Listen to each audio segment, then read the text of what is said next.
I got sick and tired of being sick and tired. I'd tried everything and nothing else worked. So yeah, it was time to give it all up. I knew something needed to change. I think, you know, as I said, the consequences were increasing. You know, hospital visits and things like that. So, you know, it was at that point, you know, I finally got to that point where, as I say, I reached out and asked for a rehab actually. The last time I got sober, it was because I had that connection with the community and coming out of my house and making friends and seeing other people really that had gone through similar things. For me, it was a period of about 2 years of when I first realised I needed to stop drinking. It was clearly a problem for me, and I tried a variety of services, and there was just something in me that didn't have that will. And on this occasion, I felt like for me, I'd hit rock bottom. I had nowhere else to go but up, and that's when that was my sort of moment of clarity. The biggest change was going to that rehab.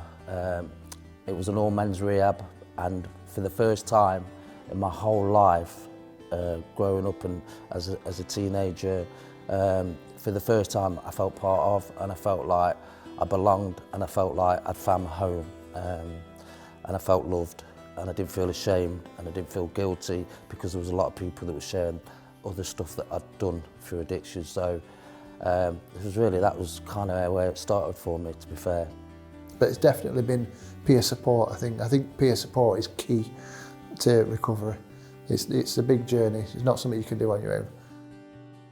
Long story short, I had an accident. I got knocked over by a car and broke my femur, and I was laying in the hospital, and the accommodation I was living at wasn't ideal.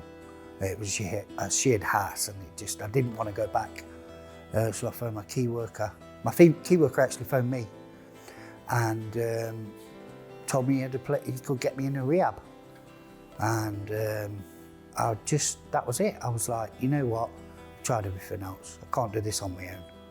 And I've never looked back since. I think the main thing was just sat down one night with my normal drink, what I would drink, and tears just rolled down my face, and I was so tired of being sick and tired that I knew I couldn't carry on anymore. You know, I lost the relationships with family members. I lost the relationships with partners.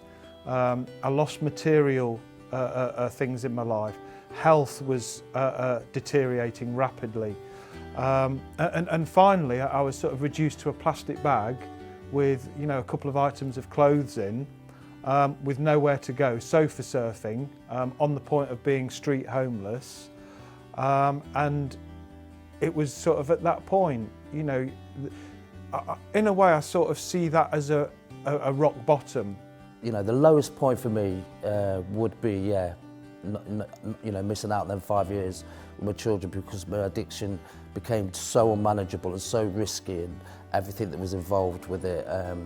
That was my lowest point, and that took 5 years, you know what I mean? So, you know, I miss my kids, you know, today after a week. And it was that feeling of, I don't want to live, but I also don't want to die, and that's the point I got to, and that's definitely a turning point in my life.